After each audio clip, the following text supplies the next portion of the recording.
Un poema de César Vallejo, Los Heraldos Negros. Hay golpes en la vida tan fuertes, yo no sé. Golpes como del odio de Dios, como si ante ellos la resaca de todo lo sufrido se emposara en el alma. Yo no sé. Son pocos, pero son. Abren zanjas oscuras en el rostro más fiero y en el lomo más fuerte. Serán tal vez los potros de bárbaros Atilas o los heraldos negros que nos manda la muerte. Son las caídas hondas de los cristos del alma, de alguna fe adorable que el destino blasfema. Esos golpes sangrientos son las crepitaciones de algún pan que en la puerta del horno se nos quema. Y el hombre, pobre vuelve los ojos como cuando sobre el hombro nos llama una palmada. Vuelve los ojos locos y todo lo vivido se emposa como charco de culpa en la mirada. Hay golpes en la vida tan fuertes, yo no sé.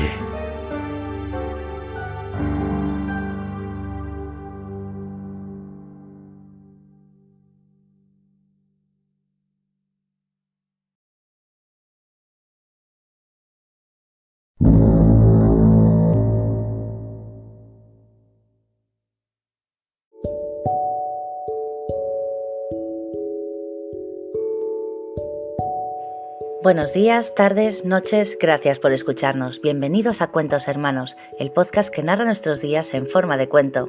Iniciamos nuestra 7ª emisión agradeciendo vuestra compañía. Donde quiera que nos escuchéis, nos sentimos cerca. Así que gracias. Gracias por permitirnos llevar hasta vuestros oídos nuestra propuesta literaria.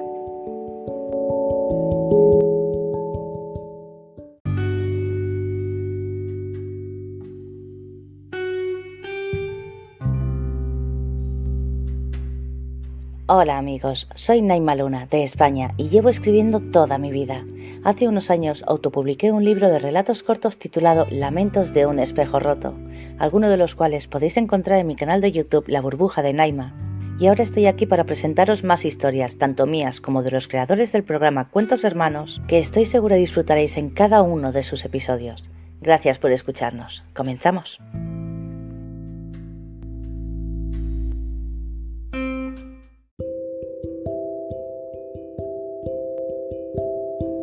Hoy os traemos un programa muy especial, puesto que le toca el turno a nuestros micrófonos a un poeta extraordinario. Hoy le rendiremos un pequeño pero sentido homenaje al enigmático César Vallejo, un poeta y escritor peruano, quien es considerado uno de los más grandes creadores de la poesía universal del siglo XX, siendo también uno de los poetas que transformó la poesía y la literatura universal de nuestro tiempo a través de su innovadora e inigualable obra. César Vallejo es considerado el máximo exponente en la literatura de Perú. Es, en opinión del crítico literario Thomas Merton, el más grande poeta católico desde Dante, y por católico entiendo universal. Y según Martin Seymour Smith, el más grande poeta del siglo XX en todos los idiomas. Así que nos vestimos de gala para llevar hasta vuestros oídos acaso una pincelada del gran César Vallejo. Bienvenidos entonces a la 7ª emisión de Cuentos Hermanos.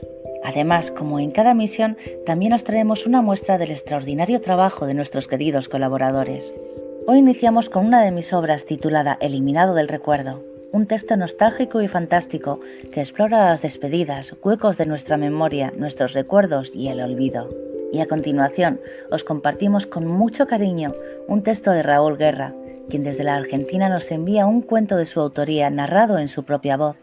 Se trata de un texto titulado Natalia, un entrañable cuento que explora la intermitencia de las relaciones de pareja, sus vaivenes y las despedidas eternas. Seguimos con la participación de nuestra querida colaboradora Trisha Sanz, quien nos trae en propia voz la fantástica segunda parte de su cuento de suspenso titulado Pasos enfermizos, en nuestra sección de terror y misterio, género en el que Trisha experimenta su creación literaria. Para cerrar la sección de cuento os presentamos un texto de Marco Solano titulado Contingencia, un texto que intenta describir un destino apocalíptico de la humanidad en el contexto de las pandemias zoonóticas y el cambio climático.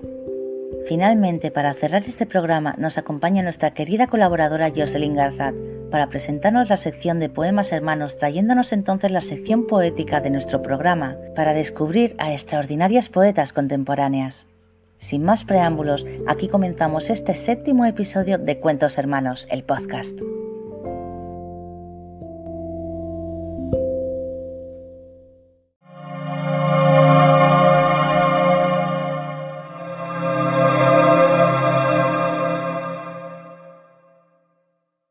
El cuento lo he visto siempre como una esfera, es decir, es una forma cerrada, y para mí un cuento solo es perfecto cuando se aproxima a esa forma perfecta en la que no puede sobrar nada y en la que cada uno de los puntos exteriores tiene que estar a la misma distancia del centro.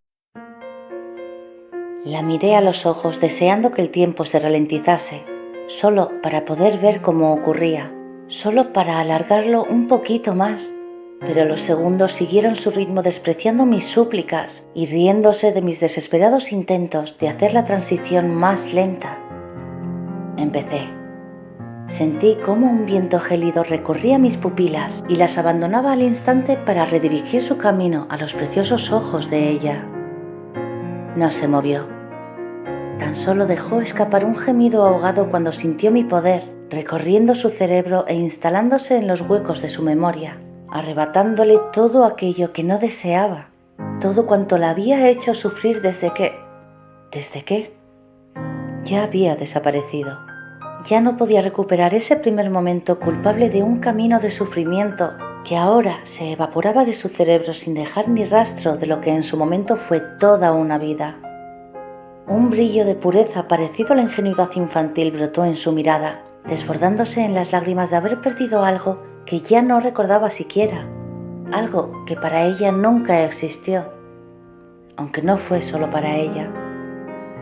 Sí, se preguntará durante el resto de su vida qué ocurrió en esos 2 años perdidos, desaparecidos para siempre, no solo de su memoria, sino de la existencia misma.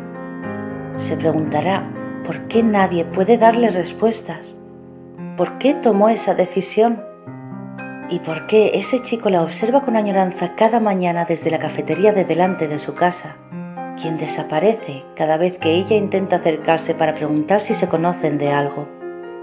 No importa. Las dudas y la incertidumbre por un pasado desaparecido son mucho mejor que la alternativa.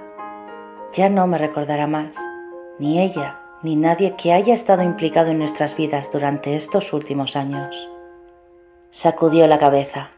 Me miró algo nerviosa porque no sabía qué hacíamos sentados en la misma mesa de la cafetería. Luego me observó como si intentase recordarme, pero no podía. Ya no.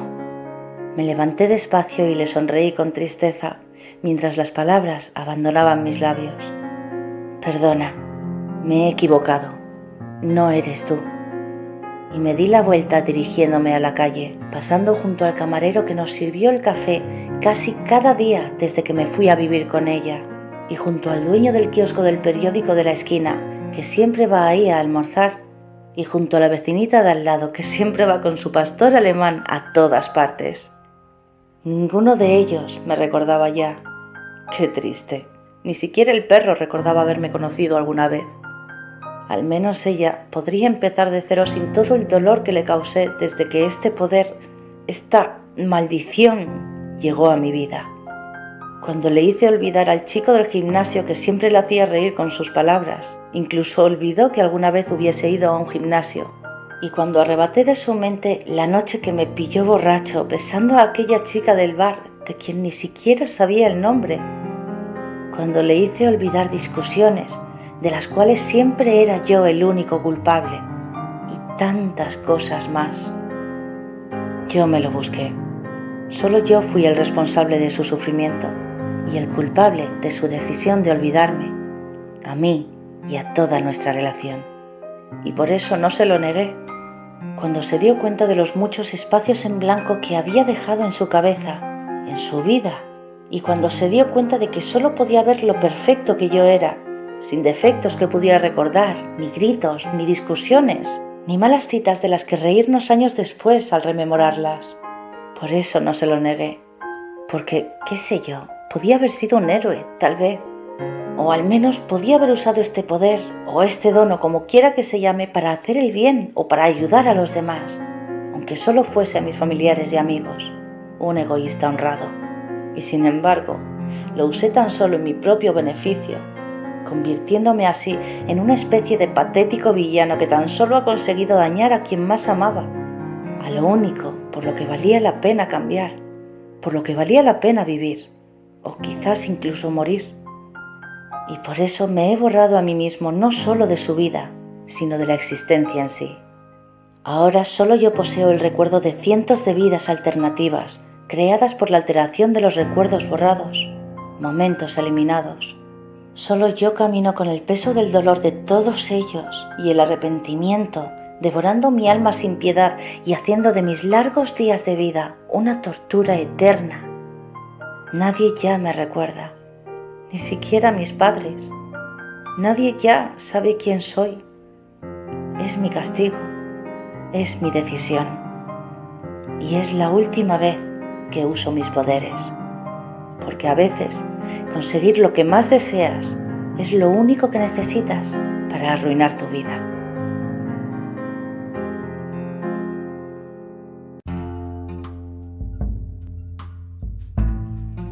Hay quien tras recibir un inesperado poder lo usa para ayudar a los demás, pero también hay quien lo usa tan solo para ayudarse a sí mismo, sin pensar en las consecuencias a las que tendrá que enfrentarse tarde o temprano, y el dolor y la soledad que eso le puede llegar a provocar. Esta historia habla sobre las consecuencias de nuestras decisiones, de nuestros actos y de cómo puede afectar no solo a nosotros mismos, sino a todos quienes nos rodean. Esas personas por las que bien vale la pena parar un segundo y pensar en qué manera les puede afectar lo que hagas o digas a continuación. Y ahora os presentamos con mucho cariño el cuento Natalia, escrito y narrado por Raúl Guerra, a quien tengo el gusto de cederle el micrófono para que nos cuente un poco acerca de este entrañable y extraordinario cuento.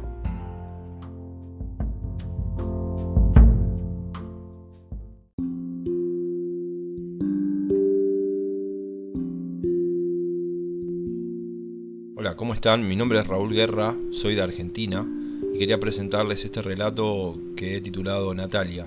Bueno, este relato nos cuenta esta relación que ha tenido una interrupción momentánea y la búsqueda de ese reencuentro, con un final a lo mejor un tanto desconcertante. Bueno, espero que lo disfruten. Les dejo un saludo muy grande a todos y en especial a mi amiga y colega Naima Luna, que me ha invitado a participar de este podcast. Muchas gracias. El cuento es la exigencia, tiene algo de fatal. Y en cambio la novela te da la compensación de la improvisación, de la libertad. Es la diferencia entre el jazz tradicional, que sería el cuento, o la música de cámara, una sonata, y el free jazz, o las formas actuales de música completamente abiertas.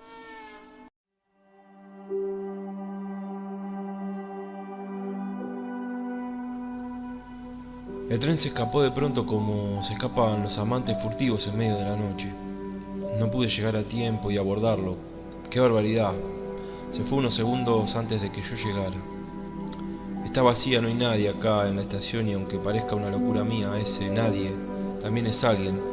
De algún modo, es una entidad que reconozco cuando estoy solo así como ahora.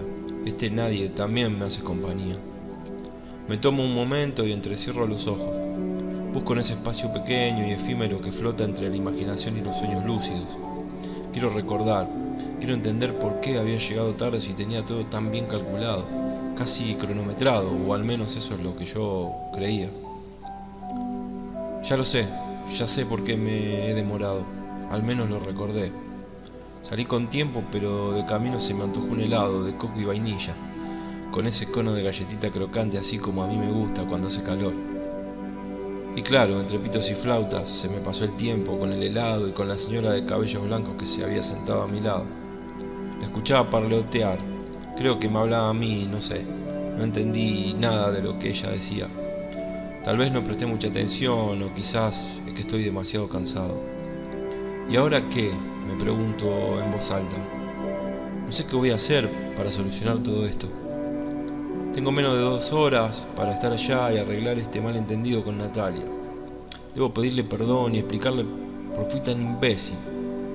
Pero tengo que llegar antes de que se vaya, de otro modo ya no la podré ver hasta que vuelva del viaje. Y se va a ir pensando que soy un desgraciado, que ya no me importa nada. La vida es así, la vida tiene de estas cosas. Te lleva hasta el borde de un precipicio solo para ver si saltás o decidís darte la vuelta y empezar de nuevo. Pero yo había estado ya varias veces por acá, así que ya me conocía bien el lugar.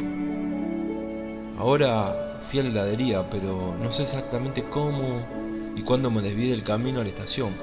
Pero me dieron muchas ganas de comer helado, eso sí lo tengo claro. Aunque ahora extrañamente todo está demasiado confuso en mi cabeza, como si tuviera un mar tormentoso revuelto. ¿Será el calor? Me autopregunto otra vez en voz alta. No creo. Quizás todo esto es producto de la preocupación y la mala noche que pasé. Tampoco recuerdo haber dormido demasiado. No sé, pero la cuestión ahora, sea como sea, es seguir esperando al próximo tren, acá solo en medio de la estación vacía, o buscar otra manera de viajar.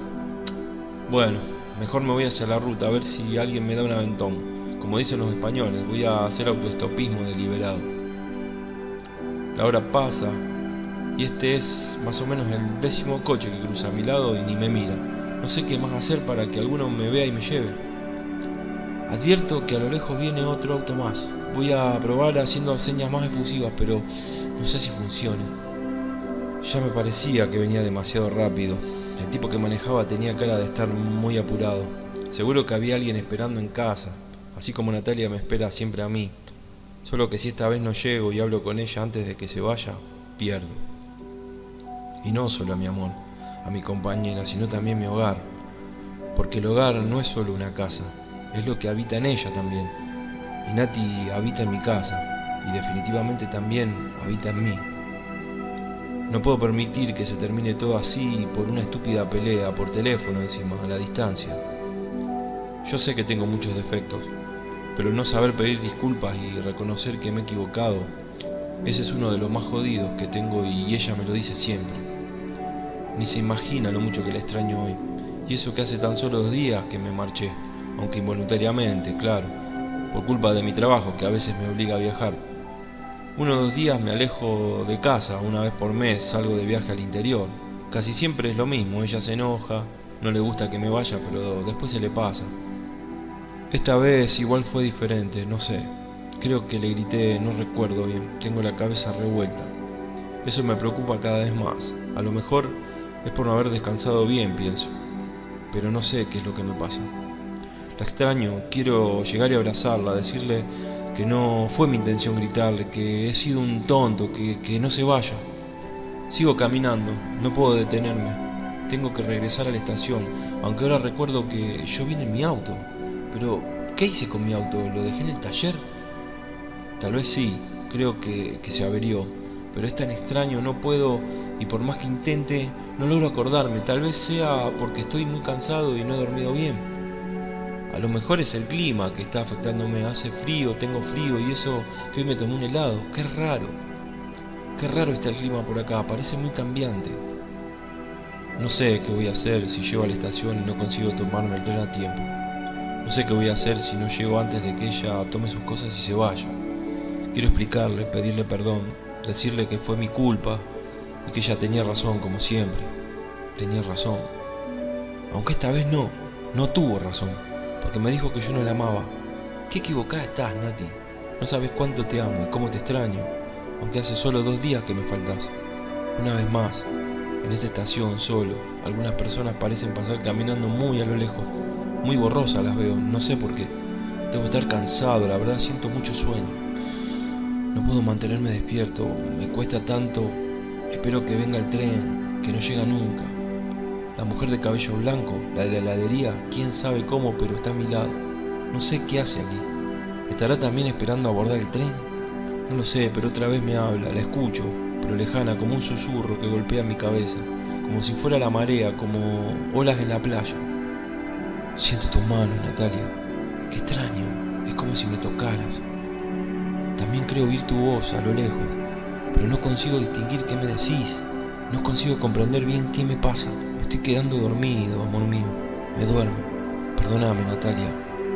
Perdóname.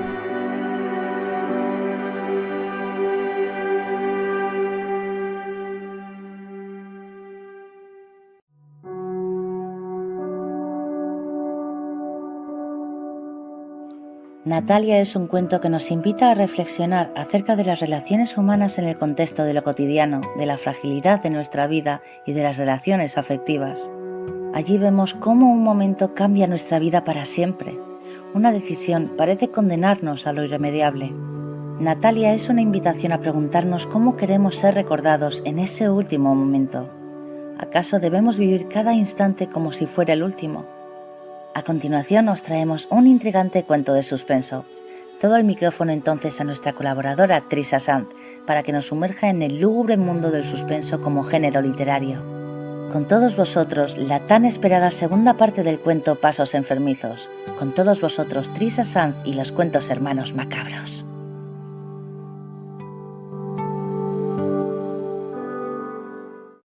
Y a continuación os traemos un inquietante cuento de suspenso. Cedo el micrófono entonces a nuestra colaboradora Trisha Sanz para que nos sumerja en el gélido y torrido mundo del suspenso como género literario. Con todos vosotros, el cuento Pasos enfermizos. Con todos vosotros, Trisha Sanz y los cuentos hermanos macabros.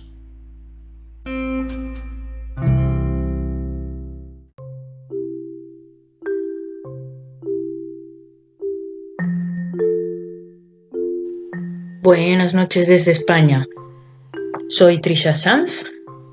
Hasta aquí la segunda parte de Pasos enfermizos.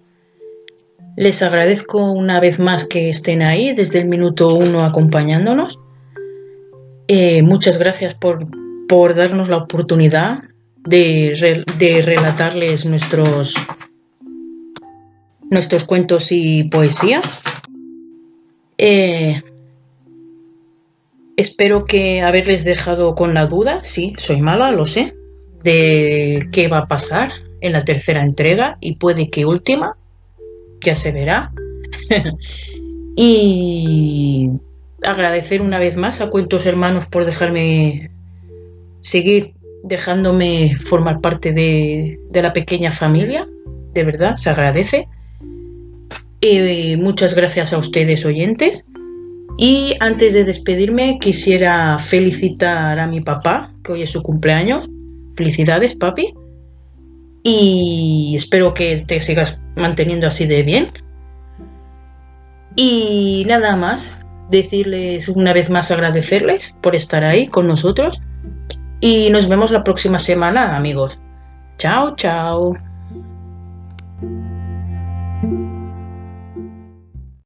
Cuando estoy atrapado por un texto, tú ves, por ejemplo, en este momento hay un cuento que camina por algún lado, que empecé a sentir en Londres, donde estuve hace unos 15 días, y que ha continuado en París y que se vuelve obsesivo aquí en Madrid.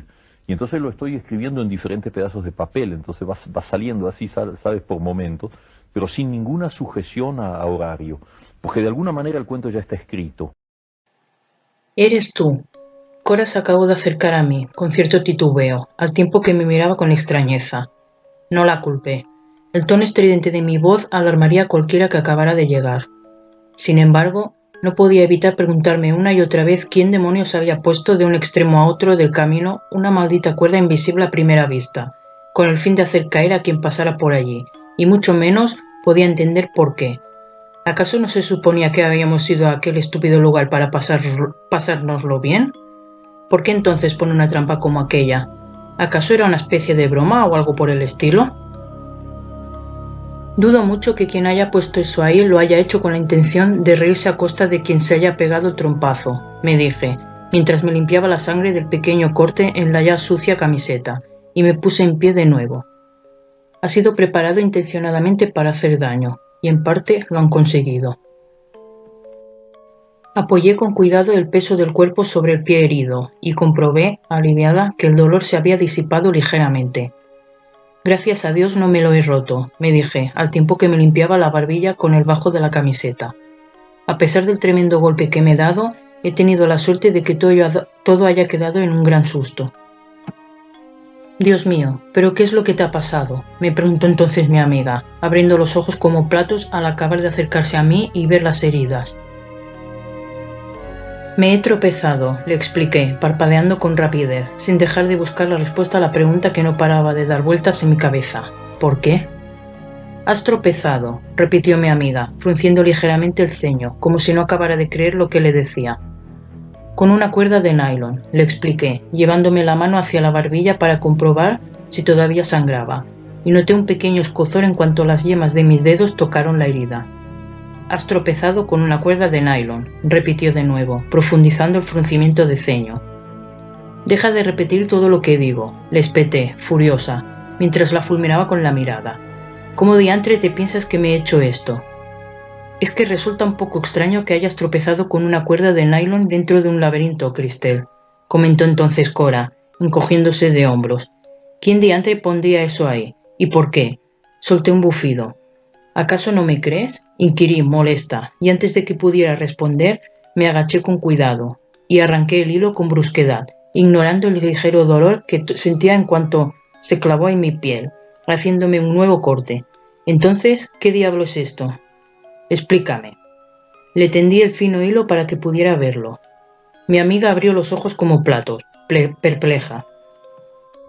¿Por qué alguien pondría eso ahí?, me preguntó entonces, apartando finalmente los ojos de mis manos para clavarlos en los míos.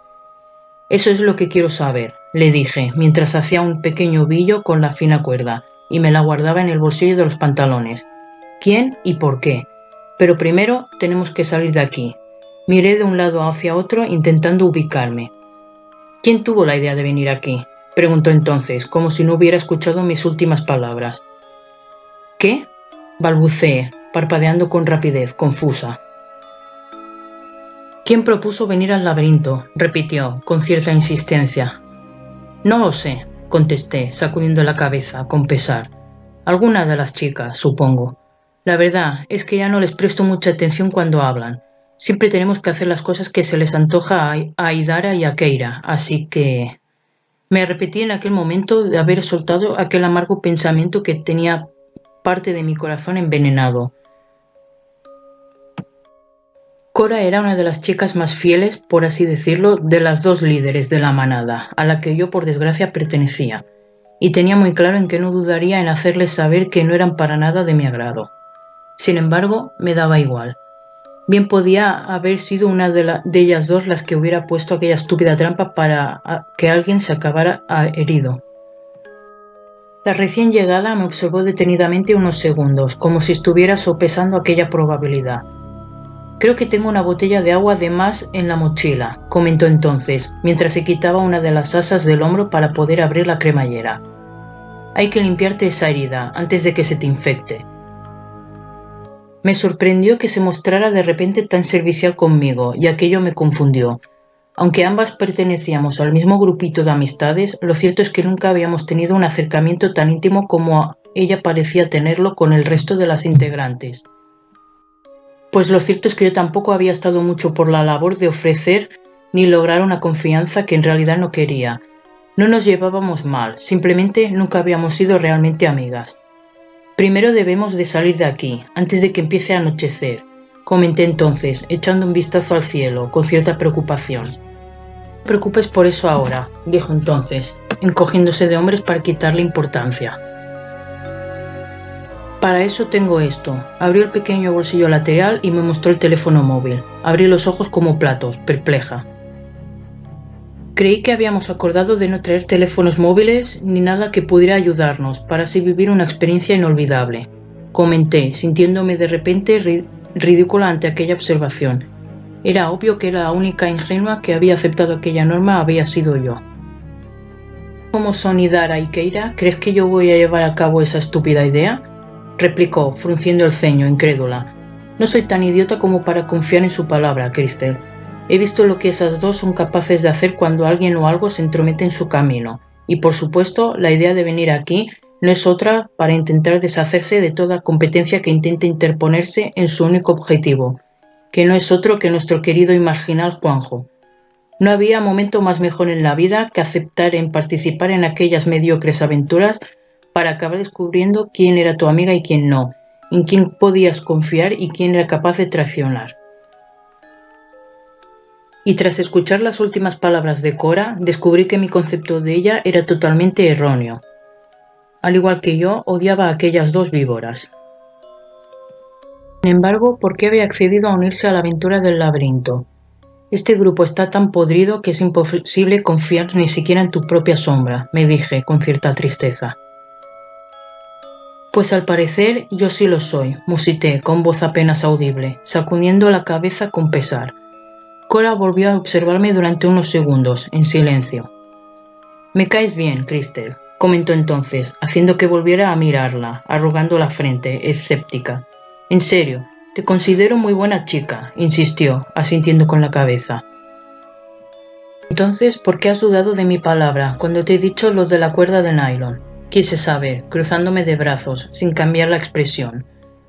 Con el paso de los últimos meses he aprendido que no es bueno dar un voto de confianza si no se ha logrado, contestó finalmente, tras soltar un suspiro, mientras volvía a guardar el teléfono móvil en la mochila. He padecido todo tipo de jugarretas y humillaciones por las que he decidido quedarme callada, y no estoy dispuesta a que nadie más me haga pasar por eso. Me cuesta confiar en la gente, y cuando te he visto en el suelo, lo primero que he pensado es que tan solo era una estrategia. Entrecerré los ojos, confusa. ¿Una estrategia?, repetí, sin llegar a comprender qué era lo que quería decir con eso. Para apartarme de en medio, aclaró, desviando la mirada hacia un lado, visiblemente avergonzada. ¿Apartarte de en medio?, repetí de nuevo, teniendo la sensación de que nada de aquella conversación tenía sentido. No estoy entendiendo nada, Cora. ¿Se supone que yo soy una de las malas o algo por el estilo? Porque si es así, te aseguro que te estás completamente equivocada. Ese es un hecho que no puedo negar, admitió, asintiendo con la cabeza. Acepté venir acá con un único propósito, agregó entonces, mientras sacaba la botella de agua, decidida a limpiarme la herida, la cual yo parecía haber olvidado tras caer en aquel abismo verbal sin sentido. Desenmascarar a la persona que hay detrás de todo esto. Parpadeé con rapidez, intentando comprender qué era lo que quería decirme, pero lo cierto es que era imposible conseguirlo. ¿Por qué tenía la sensación de que todo a mi alrededor empezaría a girar de un momento u otro, mientras una enorme brecha se abría bajo mis pies para ser engullida por la tierra? Hace un par de meses que mantengo una especie de tonteo con Juanjo, nuestro chico nuevo. Me confesó, bajando tanto el tono de voz que incluso dudé en si había escuchado bien lo que acababa de decirme. Le pedí que lo mantuviéramos en secreto. Le expliqué un par de buenas razones para hacerlo. Creo que al principio no me creyó, porque incluso me acusó de tener vergüenza a que los demás se enterasen de lo nuestro. Dudo incluso de que respetara mi petición. ¿Por qué?, quise saber, intrigada. Cora se tomó unos segundos antes de responder, e incluso me pareció notar como un escalofrío le recorría la espalda, aunque quizá tan solo fue mi imaginación que me jugó una mala pasada. Hace un par de semanas alguien empezó a llamarme a altas horas de la madrugada, y cada vez que descolgaba el teléfono tan solo oía jadeos. Me explicó finalmente, manteniendo el tono bajo, como si temiera que alguien más pudiera estar escuchándonos. Al ver que no se cansaban de la maldita broma, opté por silenciar el teléfono, para evitar que me desvelaran, y entonces empezaron a tirarme pequeñas piedras contra el cristal de la ventana. Abrí los ojos como platos, horrorizada. Dejó de ser una broma pesada en cuanto empecé a recibir notas anónimas en la taquilla del instituto y a sufrir cambios en mis bocadillos del almuerzo. Alcé las cejas, instándola a que siguiera contándome. Sin embargo, continuó callada. «¿Qué quieres decir con cambios?», inquirí, a pesar de sospechar cuál sería su respuesta. Mi acompañante soltó un profundo suspiro mientras cerraba los ojos, tan solo unos segundos. Digamos que mis bocadillos pasaron de ser de atún con mortadela para ser de atún con gusanos, escarabajos o moscas muertas. Noté cómo el estómago se me contraía involuntariamente al imaginar hincar el diente en uno de aquellos horribles bocadillos. «Alguien me está acosando, Crystal», me dijo entonces, mientras sus ojos se anegaban de lágrimas. «Alguien quiere volverme loca antes de acabar definitivamente conmigo. Y yo voy a encargarme de hacer público quién es mi asesino cuando yazca en la tumba». continuará.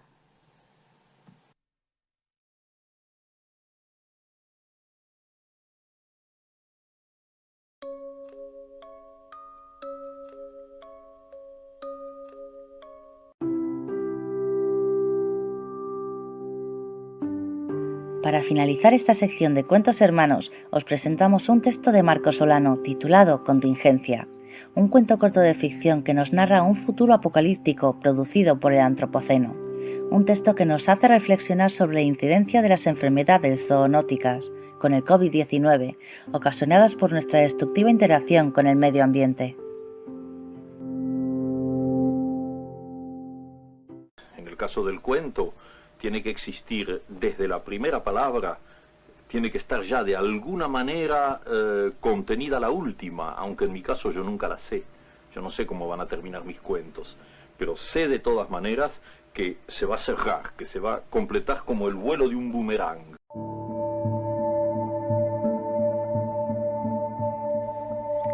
Contingencia, cuento. Habían pasado ya 24 horas. Yo seguía aún en la computadora, mirando arreglos de 4 letras que se repetían indefinidamente. Nada me entusiasmaba tanto, nada me entristecía tanto. Esther había mostrado signos francos de recuperación. Hace tantos años que nosotros vivimos de esta manera, en una cuarentena perpetua. Lo suyo fue la pandemia del siglo. Creo que ese siglo había transcurrido ya, que terminó. Y como sobrevivientes de otra guerra, estábamos más que acostumbrados a vivir en el aislamiento casi total, solos y con el miedo a cuestas. Por eso no nos dimos cuenta cuando transitamos hacia la pandemia del nuevo siglo. De pronto teníamos 2 luchas, Esther y el miedo de perdernos a cada uno de nosotros. Que para entonces solo habíamos sido espectadores compasivos, trémulos soldados acostumbrados a las peores noticias. Esa mañana era distinta, refulgente. Ella se despertó con buen ánimo, tanto que cocinó para los 2. Luego su madre llamó diciendo que vendría a cubrirme en un par de horas. Yo me perdí un momento mirando su delicada silueta, casi transparente, bañada por la luz de un fresco sol. Luego volví a mis ocupaciones cotidianas. Me puse mi abrigo, esa odiosa máscara, la careta, y decidí salir a la calle. No había nadie, todos se habían marchado. El mundo por fin se había detenido. Era mediodía, alcancé a ver algunos curiosos asomados por la ventana. La Torre Eiffel lucía solitaria, en paz, como si fuese de madrugada, en invierno, o en los días posteriores a un ataque bélico, un holocausto. Eso hizo que la gente se marchara.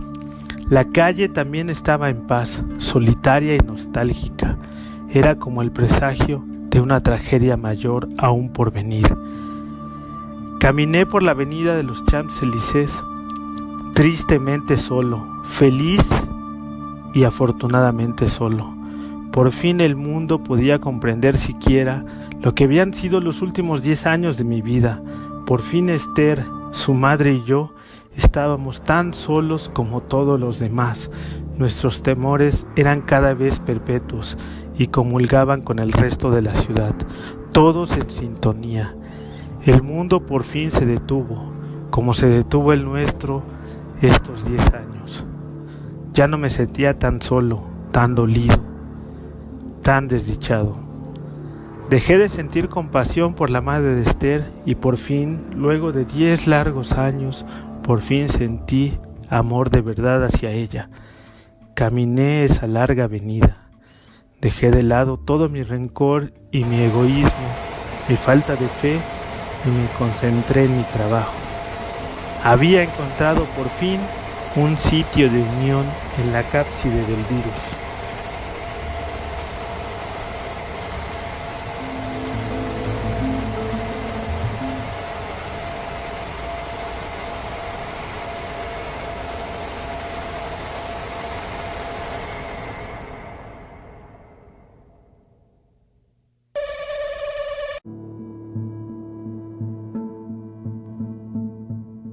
Contingencia nos lleva a un futuro apocalíptico donde las enfermedades y las pandemias son una constante. Es tiempo de reflexionar sobre nuestro papel en el deterioro del planeta, porque quizá aún estemos a tiempo de actuar para atenuar el impacto del cambio climático. Y a continuación tengo el honor de presentaros nuestra querida sección de poesía. Cedo el micrófono a nuestra colaboradora Jocelyn Garzat, quien nos presenta como cada semana la sección de Poemas Hermanos. Con todos vosotros, Jocelyn Garzat, con todos vosotros, los Poemas Hermanos.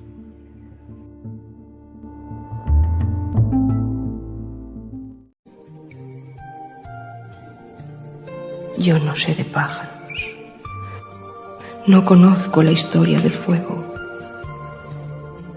pero creo que mi soledad debería tener alas.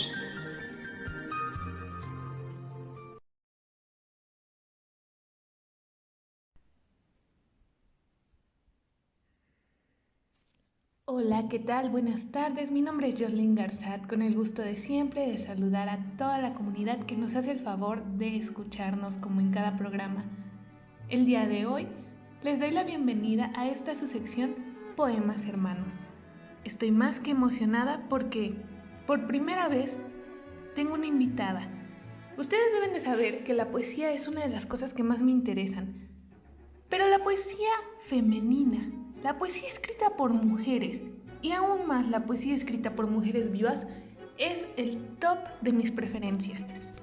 Yo sé que todas estamos fascinadas con los poemas que nos sabemos de memoria y creo que no podemos compararnos con el talento de las poetas que abrieron espacio para nosotras. Sin embargo, quiero que piensen que cada día hay una mujer que se toma un tiempo para ella misma, rompiendo todos los estigmas que se nos ponen de hacer la casa, cuidar las criaturas, cuidar el jardín, alimentar al perro, arreglarnos para estar bonitas. No, esta mujer rompe con los estereotipos y se da un tiempo para sentarse frente a un escritorio, en una mesa, en su cama, en el teléfono, no sé, donde sea, y decide escribir.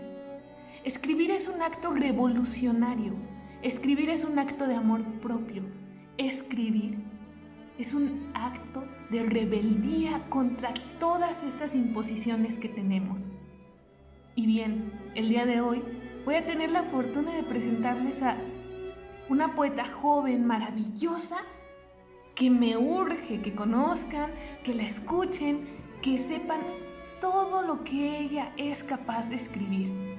Y para no hacer tan largo esto, quiero leerles una breve semblanza que me ha hecho llegar. Cintia Torralba es licenciada en Lingüística y Literatura Hispánica por la UAP, originaria de Guajuapan de León, Oaxaca. Ha participado en diferentes congresos a nivel nacional como ponente en temas de literatura, lingüística y didáctica. Colaboró en la revista digital Quórum Informativo. Ha iniciado el proyecto Nova Aula en su ciudad natal, buscando crear espacios para la visibilización artística, principalmente la literatura. ¿No creen que es una maravilla? La escritura ha sido refugio de sus reflexiones y motivo de nuevas búsquedas. Sin más por el momento, les presento los textos de Cintia Torralba. Bienvenida a este espacio.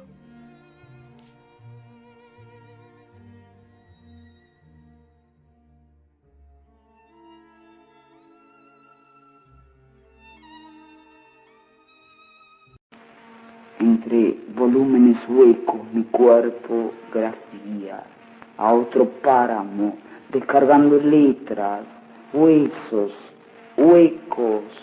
El poema se abre, esa es tu fuerza. El poema toma contacto, se desliza con brazos extendidos por las dos orillas. Esa es tu fuerza. Me hablabas de una trampa del lenguaje. El poema se abre.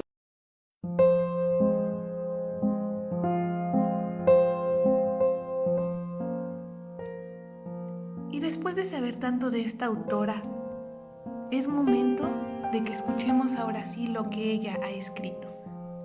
Es un honor para mí leer el material de Cintia Torralba. Su primer poema se llama La costilla.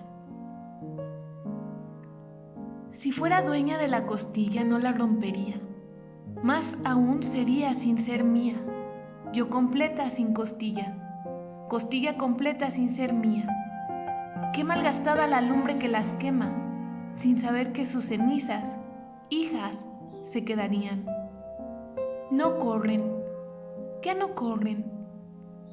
Las llaman y no responden. Otras costillas buscan ser de alguien, quieren palparse en otro latido. No lamento su desdicha, sino su resignación.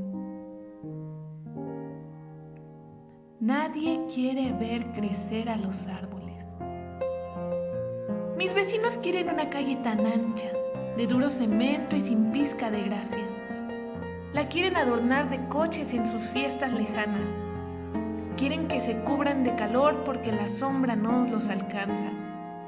Mis vecinos creen cada uno en su Dios, uno que siempre les da la razón. Dicen que te mueres porque su Dios así lo quiere. Dicen que los árboles entorpecen, que el agua no carece, que la basura desaparece. Tiran blasfemias, desechan mentiras, queman el horror de su egoísmo. Todo quedará limpio el domingo, con una confesión y 2 o 3 cantitos. A mis vecinos les molesta la poca importancia que tienen sus pasos en relación a la vasta historia que todos estamos formando. Nostalgia. ¿Está bien si decido esconder los pedazos buenos de la memoria? Para que pueda ver a mi padre siempre sonriendo. ¿Está bien si no quiero darme cuenta? Que sigan los errores regalando el amor a cambio de billetes negros. Quiero ver los bailes, los inocentes juegos, salir de madrugada y ver solo cielo, respirar puro y tranquilo suelo, la sabiduría de mi madre y lo que ya no tengo.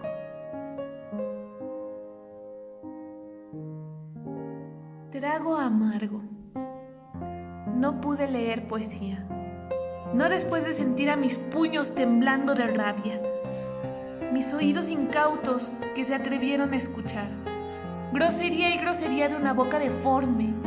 Ya no pude leer poesía, porque mi cabeza quería pelear, mi garganta se está pasando cada trago amargo, y mis manos ya quieren galopar.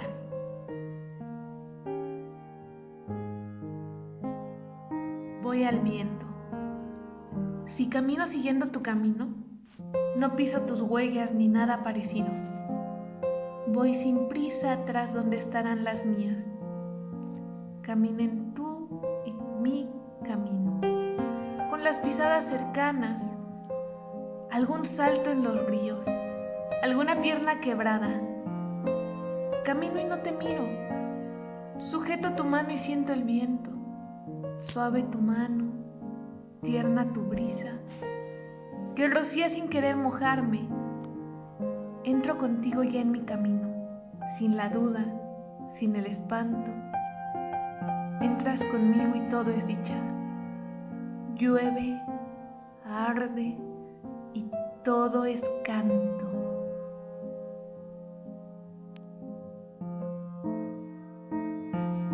Tus manos no son suaves. Resbalo mi índice de vez en cuando a través de lo que sería el dorso de tu mano. Tamaño mediano, vellos escasos, alargadas uñas, uniformes dedos, fuerza modular, mucha valentía y cedidas una que otra caricia. Firmes cuando te incendias, indecisas cuando te me acercas. Tus manos no son suaves, tampoco rudas, ni siquiera sucias, rasposas o frágiles. No son manos en un cuerpo que ande. Son mis ojos que te construyen en los lugares de mi pensamiento en donde toco tus manos, mientras las mías recorren el teclado. Qué maravilla, ¿no? Qué dominio del erotismo, qué dominio de la feminidad, qué dominio de la tierra. Esta fuerza que las poetas jóvenes hoy en día tienen y las caracteriza. Ha sido un placer y le agradezco enorme e infinitamente a Cintia su confianza para dejar que sus letras llegaran a mi voz. Espero haberles hecho justicia a estos poemas tan maravillosos. No duden en pedir alguna copia de los escritos por mensaje en nuestras redes sociales.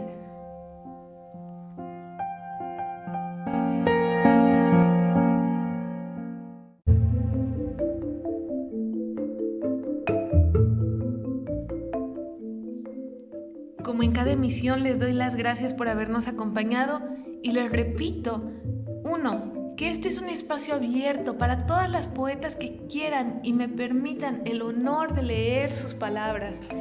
Y 2, escriban mujeres. Este es un espacio para difundir la literatura, este es un espacio para sentirnos libres. Háganos saber qué piensan de estos poemas tan poderosos que nos ha regalado Cintia. Háganle llegar sus mensajes, háganle llegar sus reflexiones. Nosotras estamos aquí para compartir.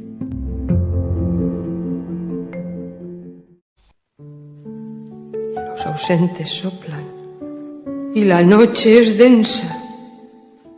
La noche tiene el color de los párpados del muerto. Toda la noche hago la noche. Toda la noche escribo. Palabra por palabra, yo escribo la noche.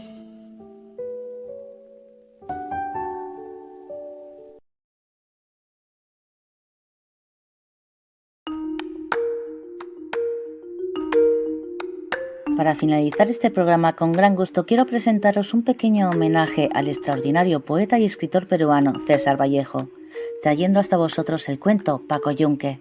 César Vallejo publicó en Lima sus 2 primeros poemarios, Los Heraldos Negros de 1918, con poesías que, si bien en el aspecto formal son todavía de filiación modernista, constituyen a la vez el comienzo de la búsqueda de una diferenciación expresiva. Y Trilce, de 1922, obra que significa ya la creación de un lenguaje poético muy personal, coincidiendo con la irrupción del vanguardismo a nivel mundial. En 1923 dio a la prensa su primera obra narrativa, Escalas, colección de estampas y relatos, algunos ya vanguardistas. Ese mismo año partió hacia Europa para no volver más a su patria. Hasta su muerte residió en París, con algunas breves estancias en Madrid y en otras ciudades europeas en las que estuvo de paso. Vivió del periodismo, complementando con trabajos de traducción y docencia. En la última etapa de su vida no publicó libros de poesía, aunque escribió una serie de poemas que aparecerían póstumamente. Sacó en cambio libros en prosa. La novela proletaria o indigenista El Tungsteno en 1931 en Madrid y el libro de crónicas Rusia en 1931.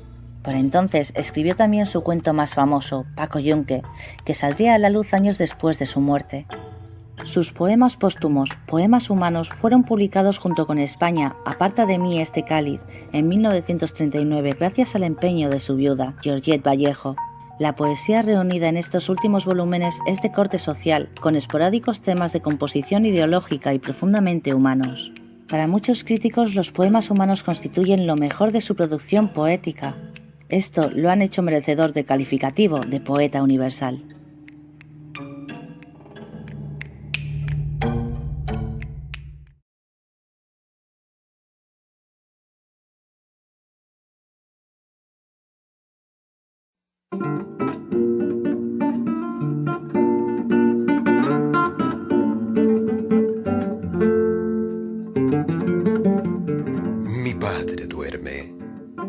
Su semblante augusto figura un apacible corazón. Está ahora tan dulce. Si hay algo en él de amargo, seré yo. Hay soledad en el hogar. Se reza. Y no hay noticias de los hijos hoy. Mi padre se despierta. Ausculta la huida a Egipto. El restañante adiós está ahora tan cerca. Si hay algo en él de lejos, seré yo. Y mi madre pasea allá en los huertos, saboreando un sabor ya sin sabor. Está ahora tan suave, tan ala. tan salida, tan amor. Hay soledad en el hogar sin puya, sin noticias, sin verde, sin niñez.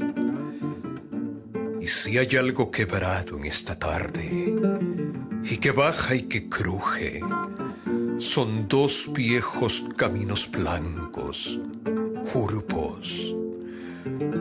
Por ellos va mi corazón a pie.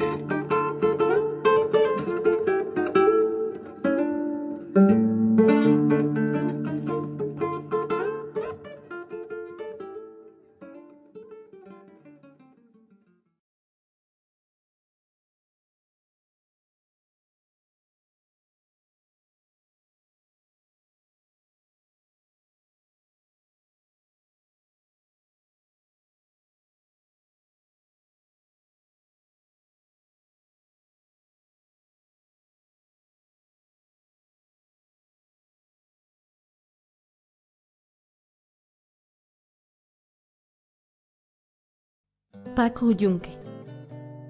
Cuando Paco Yunque y su madre llegaron a la puerta del colegio, los niños estaban jugando en el patio. La madre le dejó y se fue. Paco, paso a paso, fue adelantándose al centro del patio con su libro primero, su cuaderno y su lápiz. Paco estaba con miedo porque era la primera vez que veía un colegio. Nunca había visto a tantos niños juntos. Varios alumnos, pequeños como él, se le acercaron y Paco, cada vez más tímido, se pegó a la pared y se puso colorado. Qué listos eran todos esos chicos, qué desenvueltos, como si estuviesen en su casa. Gritaban, corrían, reían hasta reventar, saltaban, se daban de puñetazos. Eso era un enredo. Paco estaba también atolondrado, porque en el campo no oyó nunca sonar tantas voces de personas a la vez. En el campo hablaba primero uno, después otro y después otro. A veces oyó hablar hasta 4 o 5 personas juntas.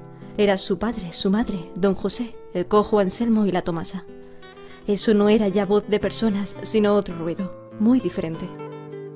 Y ahora sí que esto del colegio era una bulla fuerte, de muchos. Paco estaba asordado. Un niño rubio y gordo, vestido de blanco, le estaba hablando. Otro niño más chico, medio ronco y con blusa azul, también le hablaba. De diversos grupos se separaban los alumnos y venían a ver a Paco, haciéndole muchas preguntas. Pero Paco no podía oír nada por la gritería de los demás. Un niño trigueño, con cara redonda y con una chaqueta verde muy ceñida en la cintura, agarró a Paco por un brazo y quiso arrastrarlo. Pero Paco no se dejó. El trigueño volvió a agarrarlo con más fuerza y lo jaló. Paco se pegó más a la pared y se puso más colorado. En ese momento sonó la campana y todos entraron a los salones de clase. 2 niños, los hermanos Zúñiga, tomaron de una y otra mano a Paco y le condujeron a la sala de primer año. Paco no quiso seguirlos al principio, pero luego obedeció, porque vio que todos hacían lo mismo. Al entrar al salón se puso pálido. Todo quedó repentinamente en silencio, y este silencio le dio miedo a Paco. Los Zúñiga le estaban jalando el uno para un lado y el otro para el otro, cuando de pronto le soltaron y lo dejaron solo. El profesor entró. Todos los niños estaban de pie, con la mano derecha levantada a la altura de la sien, saludando en silencio y muy erguidos. Paco, sin soltar su libro, su cuaderno y su lápiz, se había quedado parado en medio del salón, entre las primeras carpetas de los alumnos y el pupitre del profesor. Un remolino se le hacía en la cabeza. Niños, paredes amarillas, grupos de niños, voceríos, silencio, una tracalada de sillas. El profesor, ahí solo, parado en el colegio, quería llorar. El profesor le tomó de la mano y lo llevó a instalar en una de las carpetas delanteras junto a un niño de su mismo tamaño. El profesor le preguntó: ¿Cómo se llama usted? Con voz temblorosa, Paco, muy bajito. Paco. ¿Y su apellido? Diga usted todo su nombre. Paco Yunque. Muy bien. El profesor volvió a su pupitre y después de echar una mirada muy seria sobre todos los alumnos, dijo con voz militar: Siéntense. Un traqueteo de carpetas y todos los alumnos ya estaban sentados. El profesor también se sentó y durante unos momentos escribió en unos libros. Paco Yunque tenía aún en la mano su libro, su cuaderno y su lápiz. Su compañero de carpeta le dijo: «Pon tus cosas como yo en la carpeta». Paco Yunque seguía muy aturdido y no le hizo caso. Su compañero le quitó entonces sus libros y los puso en la carpeta. Después le dijo alegremente: «Yo también me llamo Paco, Paco Fariña. No tengas pena. Vamos a jugar con mi tablero. Tiene torres negras. Me lo ha comprado mi tía Susana. ¿Dónde está tu familia, la tuya?» Paco Yunque no respondía nada. Este otro Paco le molestaba. Como este eran seguramente todos los demás niños, habladores, contentos, y no les daba miedo el colegio. ¿Por qué eran así? Y él, Paco Yunque, ¿por qué tenía tanto miedo? Miraba a hurtadillas al profesor, al pupitre, al muro que había detrás del profesor y al techo. También miró de reojo a través de la ventana, al patio, que estaba ahora abandonado y en silencio. El sol brillaba afuera. De cuando en cuando llegaban voces de otros salones de clase y ruidos de carretas que pasaban por la calle. Qué cosa tan extraña era estar en el colegio. Paco Yunque empezaba a volver un poco de su aturdimiento. Pensó en su casa y en su mamá. Le preguntó a Paco Fariña: «¿A qué hora nos iremos a nuestras casas?» «A las 11. ¿Dónde está tu casa?» «Por allá». «¿Está lejos?» «Sí, no». Paco Yunque no sabía en qué calle estaba su casa, porque acababan de traerlo hacía pocos días del campo y no conocía la ciudad. Sonaron unos pasos de carreta en el patio. Apareció en la puerta del salón Humberto, el hijo del señor Dorian Grieve, un inglés, patrón de los Yunque, gerente de los ferrocarriles de la Peruvian Corporation y alcalde del pueblo. Precisamente a Paco le habían hecho venir al campo para que acompañase al colegio a Humberto y para que jugara con él, pues ambos tenían la misma edad. Solo que Humberto acostumbraba venir tarde al colegio y esta vez, por ser la primera, la señora Grieve le había dicho a la madre de Paco: «Lleve usted ya a Paco al colegio, no sirve que llegue tarde el primer día. Desde mañana esperará que Humberto se levante y los llevará juntos a los dos». El profesor, al ver a Humberto Grieve, le dijo: «¿Hoy otra vez tarde?» Humberto, con gran desenfado, dijo: «Que me he quedado dormido». «Bueno», dijo el profesor, «que sea esta la última vez. Pase a sentarse». Humberto Grieve buscó con la mirada dónde estaba Paco Yunque. Al dar con él, se le acercó y le dijo imperiosamente: «Ven a mi carpeta conmigo». Paco Fariña le dijo a Humberto Grieve: «No, porque el señor lo ha puesto aquí». «¿A ti qué te importa?», le increpó Grieve violentamente, arrastrando a Yunque por un brazo a su carpeta. «¡Señor!», gritó entonces Fariña, «Grieve se está llevando a Paco Yunque a su carpeta». El profesor cesó de escribir y preguntó con voz enérgica: «Vamos a ver, silencio, ¿qué pasa ahí?». Fariña volvió a decir: «Grieve se ha llevado a su carpeta a Paco Yunque». Humberto Grieve, instalado ya en su carpeta con Paco Yunque, le dijo al profesor: «Sí, señor, porque Paco Yunque es mi muchacho, por eso». El profesor lo sabía esto perfectamente y le dijo a Humberto Grieve: «Muy bien, pero yo lo he colocado con Paco Fariña para que atienda mejor las explicaciones. Déjelo que vuelva a su sitio». Todos los alumnos miraban en silencio al profesor, a Humberto Grieve y a Paco Yunque. Fariña fue y tomó a Paco Yunque por la mano y quiso volverlo a traer a su carpeta, pero Grieve tomó a Paco Yunque por el otro brazo y no lo dejó moverse. El profesor le dijo otra vez a Grieve: «Grieve, ¿qué es esto?». Humberto Grieve, colorado de cólera, dijo: «No, señor, yo quiero que Yunque se quede conmigo». «Déjelo», le he dicho. «No, señor». «¿Cómo? No». El profesor estaba indignado y repetía amenazador: «Grieve, Grieve». Humberto Grieve tenía bajo los ojos y sujetaba fuertemente por el brazo a Paco Yunque, el cual estaba aturdido y se dejaba jalar como un trapo por Fariña y por Grieve. Paco Yunque tenía ahora más miedo a Humberto Grieve que al profesor, que a todos los demás niños y que al colegio entero. ¿Por qué Paco Yunque le tenía miedo a Humberto Grieve?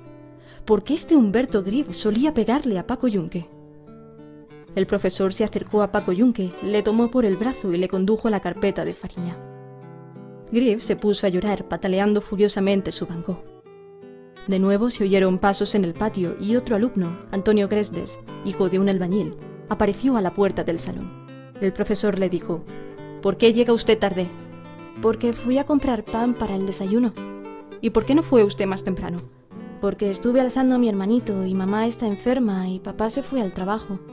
«Bueno», dijo el profesor muy serio, «párese ahí. Y además tiene usted una hora de reclusión». Le señaló un rincón cerca de la pizarra de ejercicios. Paco Fariña se levantó entonces y dijo: «Grieve también ha llegado tarde, señor». «Miente, señor», dijo rápidamente Humberto Grieve. «No he llegado tarde».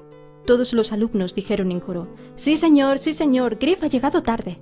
«Psh, silencio», dijo malhumorado el profesor y todos los niños se callaron. El profesor se paseaba pensativo. Fariña le decía a Yunque en secreto: «Grieve ha llegado tarde y no lo castigan, porque su papá tiene plata. Todos los días llega tarde. ¿Tú vives en su casa?». cierto que eres su muchacho? Junke respondió: yo vivo con mi mamá. ¿En la casa de Humberto Griff? Es una casa muy bonita. Ahí está la patrona y el patrón. Ahí está mi mamá. Yo estoy con mi mamá.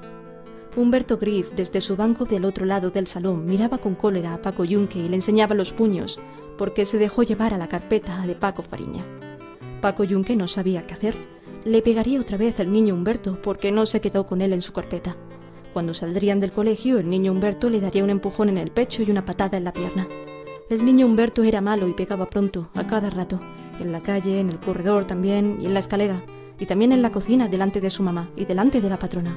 Ahora le va a pegar, porque le estaba enseñando los puñetes y le miraba con ojos blancos. Junke le dijo a Fariña: me voy a la carpeta del niño Humberto. Y Paco Fariña le decía: no vayas, no seas zonzo, el señor te va a castigar. Fariña volteó a ver a Griff, y este Griff le enseñó también a él los puños, refunfuñando no sé qué cosas a escondidas del profesor.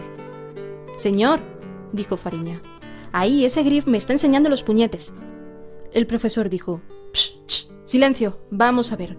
Vamos a hablar hoy de los peces, y después vamos a hacer todos un ejercicio escrito en una hoja de los cuadernos, y después me los dan para verlos.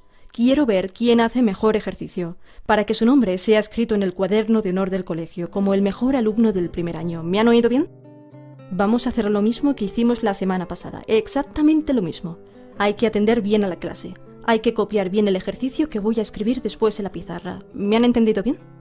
Los alumnos respondieron en coro: sí, señor. Muy bien, dijo el profesor. Vamos a ver, vamos a hablar ahora de los peces. Varios niños quisieron hablar. El profesor le dijo a uno de los Zúñiga que hablase. Señor, dijo Zúñiga, había en la playa mucha arena. Un día nos metimos entre la arena y encontramos un pez medio vivo y lo llevamos a mi casa, pero se murió en el camino.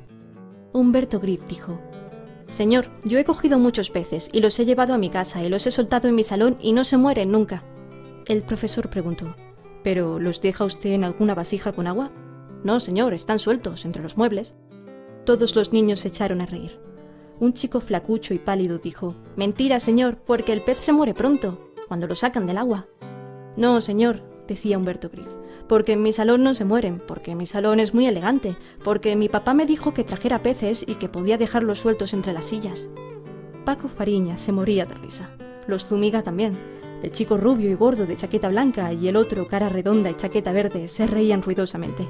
¡Qué Griff tan divertido! Los peces en su salón, entre los muebles, como si fuesen pájaros. Era una gran mentira lo que contaba Griff. Todos los chicos exclamaban a la vez, reventando de risa: ¡ja, ja, ja! ¡Miente, señor! ¡Mentira, mentira! Humberto Griff se enojó porque no le creían lo que contaba. Todos se burlaban de lo que había dicho, pero Griff recordaba que trajo 2 peces a su casa y los soltó en el salón, y ahí estuvieron muchos días. Los movió y se movían. No estaba seguro si vivieron muchos días o murieron pronto. Griff, de todos modos, quería que le creyeran lo que decía. En medio de las risas de todos, le dijo a uno de los Zúñiga: claro, porque mi papá tiene mucha plata, y me ha dicho que me va a hacer llevar a mi casa a todos los peces del mar, para mí, para que juegue con ellos en mi salón grande. El profesor dijo en voz alta: bueno, silencio, Griff no se acuerda bien, seguramente, porque los peces mueren cuando... Los niños añadieron en coro: se les saca del agua. Eso es, dijo el profesor. El niño flacucho y pálido dijo: porque los peces tienen sus mamás en el agua y sacándolos se quedan sin mamás. No, dijo el profesor. Los peces mueren fuera del agua porque no pueden respirar. Ellos toman el aire que hay en el agua y cuando salen no pueden absorber el aire que hay afuera. Porque ya están como muertos, dijo un niño. Humberto Griff dijo: mi papá puede darle aires en mi casa porque tiene bastante plata para comprar todo. El chico vestido de verde dijo: mi papá también tiene plata. Mi papá también, dijo otro chico. Todos los niños dijeron que sus papás tenían mucho dinero. Paco Junke no decía nada y estaba pensando en los peces que morían fuera del agua. Fariña le dijo a Paco Junke: ¿y tú? ¿Tu papá no tiene plata? Paco Junke reflexionó y se acordó haberle visto alguna vez a su mamá con unas pesetas en la mano. Junke dijo a Fariña: mi mamá tiene también mucha plata. ¿Cuánto?, le preguntó Fariña. Como 4 pesetas. Fariña dijo al profesor en voz alta: Paco Junke dice que su mamá también tiene mucha plata. Mentira, señor, respondió Humberto Griff. Paco Junke miente porque su mamá es la sirvienta de mi mamá y no tiene nada. El profesor tomó la tiza y escribió en la pizarra dando la espalda a los niños. Humberto Grif, aprovechando de que no le veía el profesor, dio un salto y le jaló de los pelos a Junque, volviéndose a la carrera a su carpeta. Junque se puso a llorar. «¿Qué es eso?», dijo el profesor, volviéndose a ver lo que pasaba. Paco Fariña dijo: «Grif le ha tirado de los pelos, señor». «No, señor», dijo Grif, «yo no he sido, yo no me he movido de mi sitio». «Bueno, bueno», dijo el profesor. «Silencio, cállese, Paco Junque, silencio». Siguió escribiendo en la pizarra y después preguntó a Grif: «Si se le saca del agua, ¿qué sucede con el pez?» «Va a vivir a mi salón», contestó Grif. Otra vez se reían de Grif los niños. Este Grif no sabía nada. No pensaba más que en su casa y en su salón, en su papá y en su plata. Siempre estaba diciendo tonterías. «Vamos a ver usted, Paco Junque», dijo el profesor. «¿Qué pasa con el pez si se le saca del agua?» Paco Junque, medio llorando todavía por el jalón de los pelos que le dio Grif, repitió de una tirada lo que dijo el profesor. «Los peces mueren fuera del agua porque les falta el aire». «Eso es», decía el profesor. «Muy bien», volvió a escribir en la pizarra. Humberto Grif aprovechó otra vez de que no podía verle el profesor y fue a darle un puñetazo a Paco Fariña en la boca, y regresó de un salto a su carpeta. Fariña, en vez de llorar como Paco Junque, dijo a grandes voces al profesor: «Señor, acaba de pegarme Humberto Grif». «Sí, señor, decían todos los niños a la vez. Una bulla tremenda había en el salón. El profesor dio un puñetazo en su pupitre y dijo: «¡Silencio!».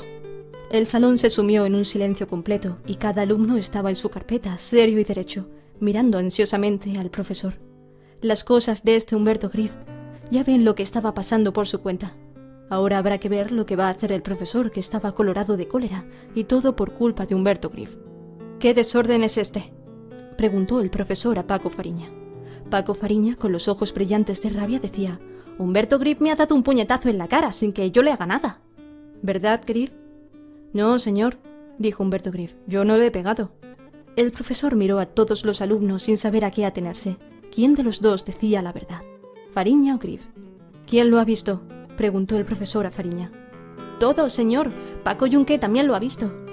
«¿Es verdad lo que dice Paco Fariña?», le preguntó el profesor a Junque. Paco Junque miró a Humberto Grif y no se atrevió a responder, porque si decía que sí, el niño Humberto le pegaría a la salida.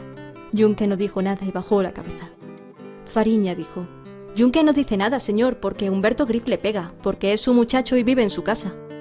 El profesor preguntó a los otros alumnos: «¿Quién otro ha visto lo que dice Fariña?». «Yo, señor, yo, señor, yo, señor».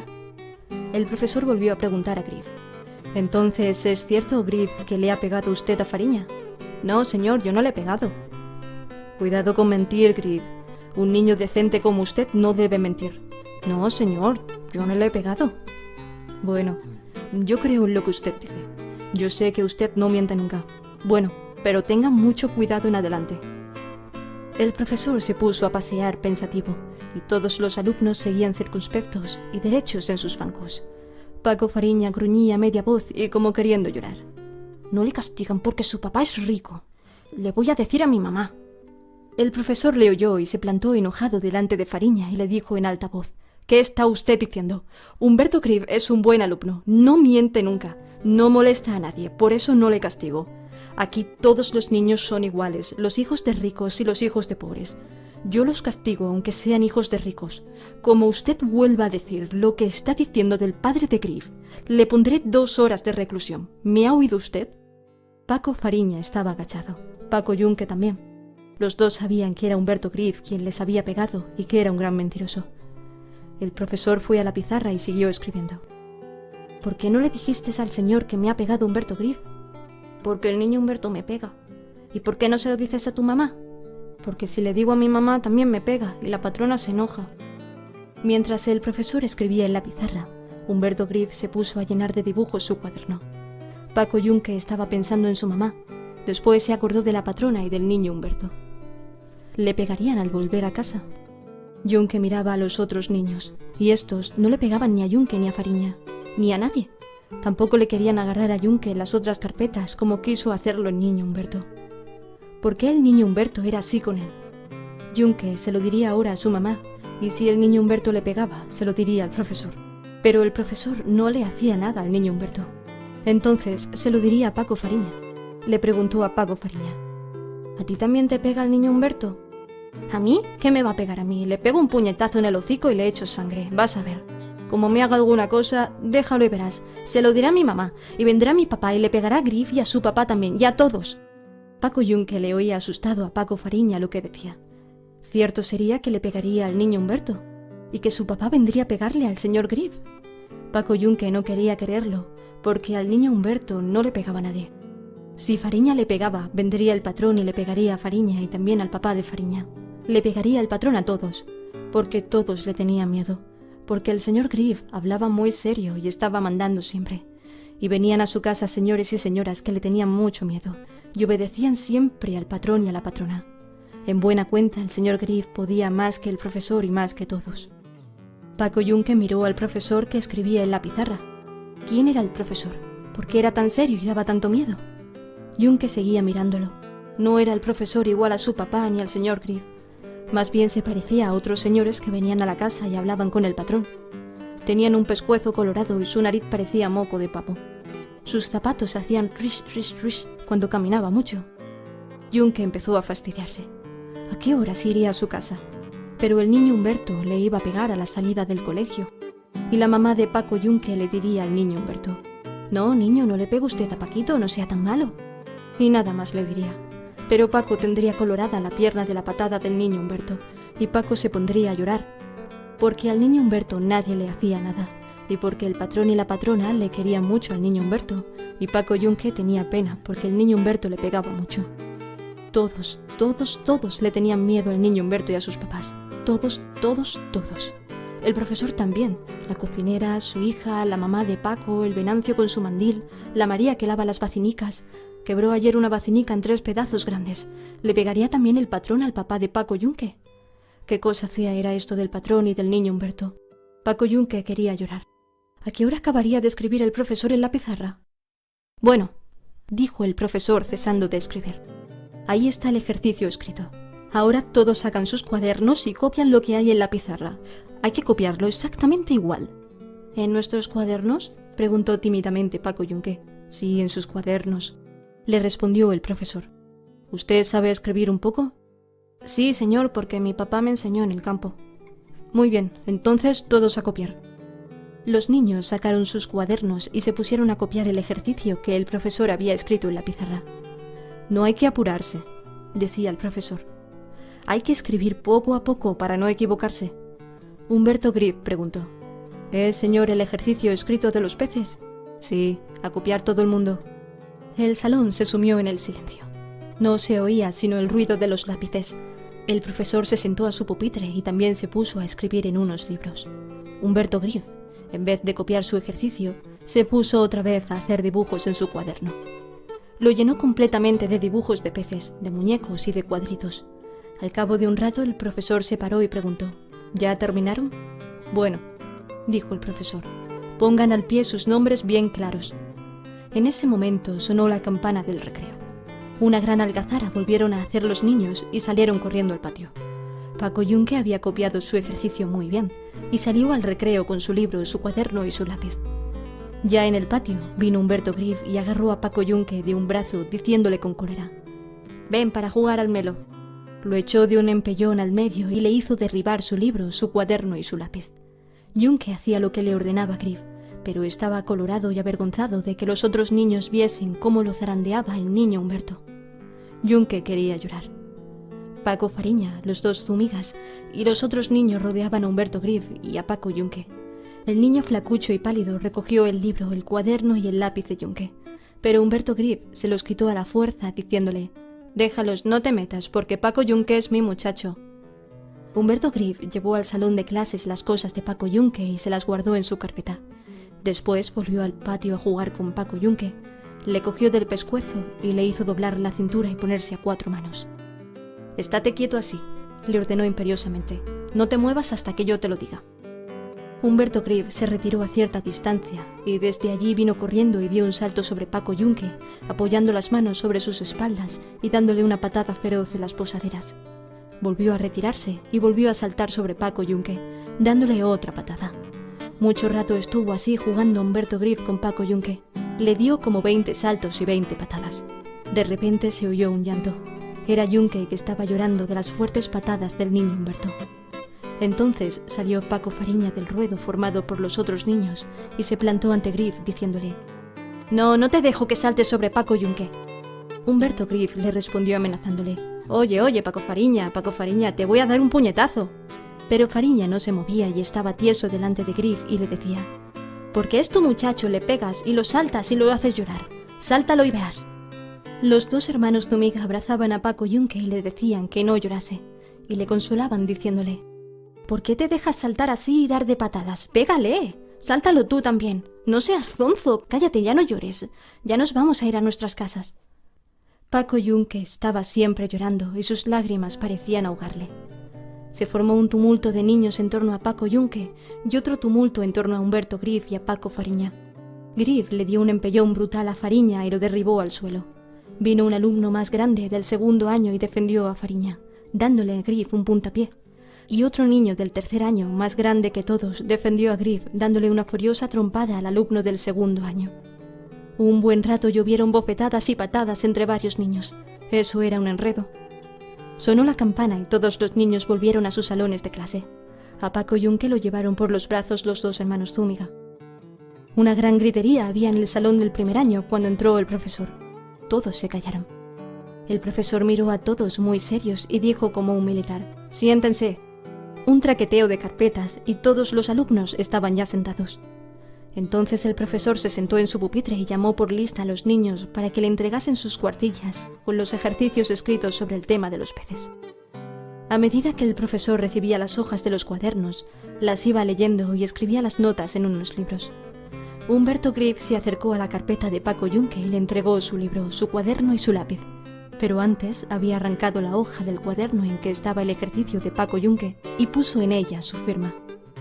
Cuando el profesor dijo Humberto Griff, Griff fue y presentó el ejercicio de Paco Yunque como si fuese suyo. Y cuando el profesor dijo Paco Yunque, Yunque se puso a buscar en su cuaderno la hoja en que escribió su ejercicio y no lo encontró. ¿La ha perdido usted?, le preguntó el profesor, ¿o no la ha hecho? Pero Paco Yunque no sabía lo que se había hecho la hoja de su cuaderno, y muy avergonzado, se quedó en silencio y bajó la frente.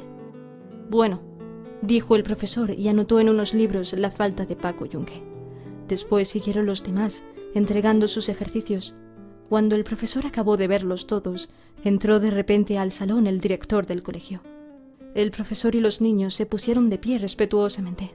El director miró como enojado a los alumnos y dijo en voz alta: «Siéntense». El director le preguntó al profesor: «¿Ya sabe usted quién es el mejor alumno de su año? ¿Ya han hecho el ejercicio semanal para calificarlos?» «Sí, señor director», dijo el profesor. «Acaban de hacerlo. La nota más alta la ha obtenido Humberto Griff». «¿Dónde está su ejercicio?» «Aquí está, señor director». El profesor buscó entre todas las hojas de los alumnos y encontró el ejercicio firmado por Humberto Griff. Se lo dio al director, que se quedó viendo largo rato la cuartilla. «Muy bien», dijo el director contento. Subió al pupitre y miró severamente a los alumnos. Después les dijo con su voz un poco ronca pero enérgica: «De todos los ejercicios que ustedes han hecho, ahora el mejor es el de Humberto Griff. Así es que el nombre de este niño va a ser inscrito en el cuadro de honor de esta semana, como el mejor alumno del primer año. Salga afuera, Humberto Griff». Todos los niños miraron ansiosamente a Humberto Griff, que salió pavoneándose a pararse muy derecho y orgulloso delante del pupitre del profesor. El director le dio la mano diciéndole: «Muy bien, Humberto Griff, lo felicito. Así deben ser los niños, muy bien». Se volvió el director a los demás alumnos y les dijo: «Todos ustedes deben hacer lo mismo que Humberto Griff. Deben ser buenos alumnos como él. Deben estudiar y ser aplicados como él. Deben ser serios, formales y buenos niños como él. Y si lo hacen, recibirán cada uno un premio al final del año, y sus nombres serán también inscritos en el cuadro de honor del colegio, como el de Humberto Griff. A ver si la semana que viene hay otro alumno que dé una buena clase y haga un buen ejercicio como el que ha hecho hoy Humberto Griff. Así lo espero». Se quedó el director callado un rato. Todos los alumnos estaban pensativos y miraban a Humberto Griff con admiración. «¡Qué rico, Griff! ¡Qué buen ejercicio ha escrito! Ese sí que era bueno. Era el mejor alumno de todos, llegando tarde y todo, y pegándole a todos». Pero ya lo estaban viendo, le había dado la mano al director. Humberto Griff, el mejor de todos los del primer año.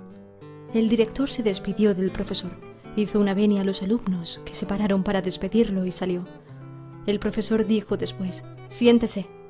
Un traqueteo de carpetas y todos los alumnos estaban ya sentados. El profesor ordenó a Griff: «Váyase a su asiento». Humberto Griff, muy alegre, volvió a su carpeta. Al pasar junto a Paco Fariña le echó la lengua. El profesor subió a su pupitre y se puso a escribir en unos libros. Paco Fariña le dijo en voz baja a Paco Yunque: «Mira al señor, está poniendo tu nombre en su libro porque no has presentado tu ejercicio, míralo. Te va a dejar ahora recluso y no vas a ir a tu casa. ¿Por qué has roto tu cuaderno? ¿Dónde lo pusiste?» Paco Yunque no contestaba nada y estaba con la cabeza agachada. «Anda», le volvió a decir Paco Fariña, «contesta. ¿Por qué no contestas? ¿Dónde has dejado tu ejercicio?»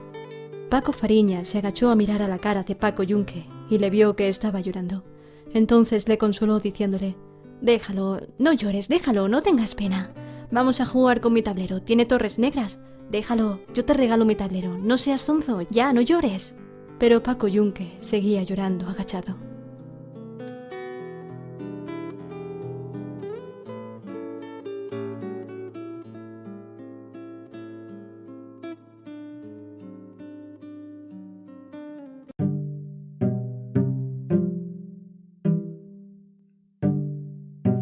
Paco Yunque, al igual que la novela El tungsteno, corresponde a la etapa en que el autor había asumido una definida militancia marxista, a finales de la década de 1920 y comienzos de los 30, y roza en el tiempo con otros dos textos suyos titulados Rusia en 1931 y Rusia ante el segundo plan quinquenal. Es por ello que su obra narrativa de este periodo se circunscribe al llamado realismo socialista, corriente literaria propugnada desde la Unión Soviética y caracterizada por su carácter proselitista, al servicio de la causa del proletariado. Su intención fundamental es de denuncia social.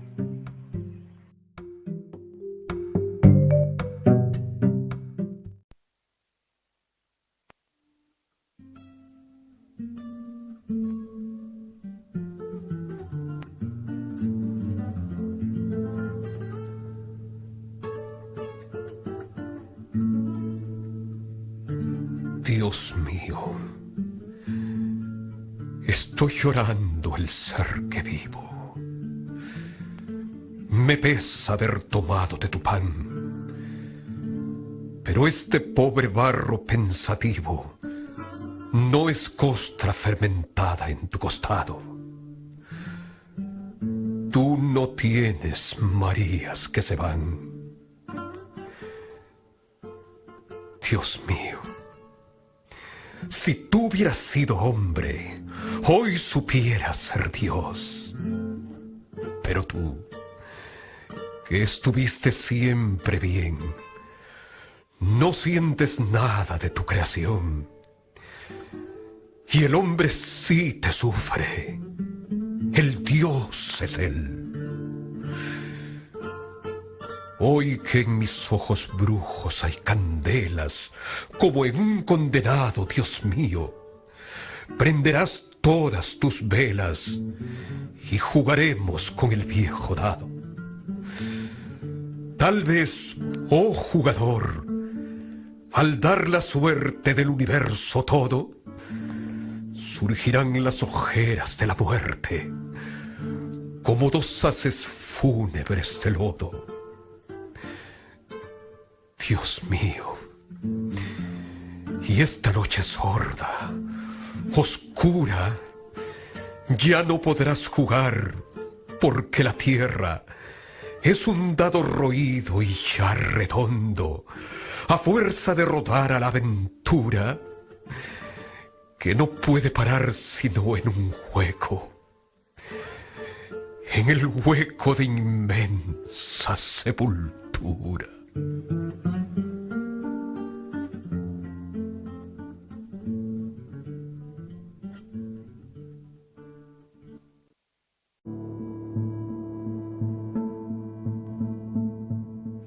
Hasta aquí terminamos con este viaje, un viaje a través del cuento y la poesía. Esperamos que estas historias hayan sido de vuestro agrado y que las hayáis disfrutado tanto como nosotros. Nos despedimos. Esperamos que nos acompañéis en el siguiente episodio de Cuentos Hermanos, el podcast que narra nuestros días en forma de cuento.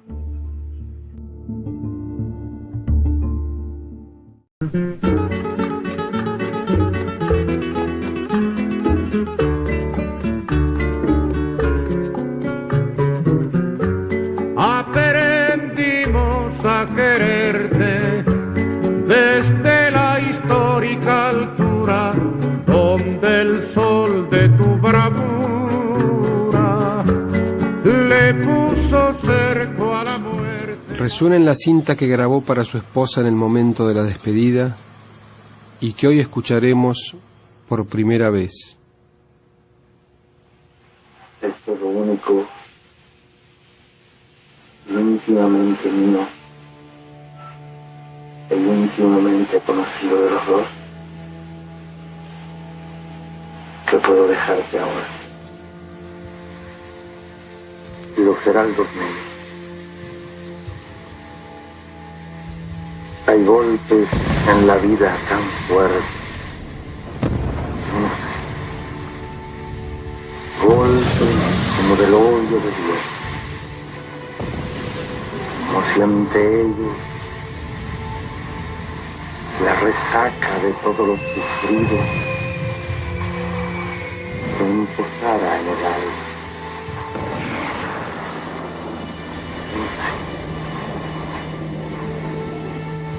Un poco hacen zanjas oscuras en el rostro más luz y en el lomo más fuerte. Serán tal vez los potros de bárbaros aquilas, los heraldos negros que nos mandan por las caídas hondas de los sustos del alma, de algunas fe adorables que el destino placea, o golpes sangrientos con las crepitaciones de algún pan que en la puerta del horno quema. Y el hombre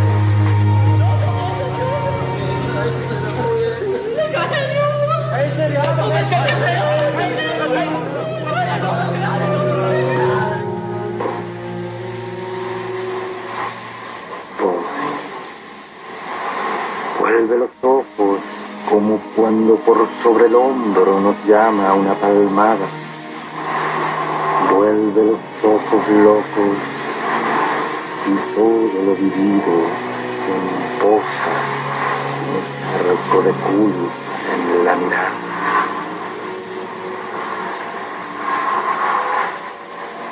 Hay golpes en la vida tan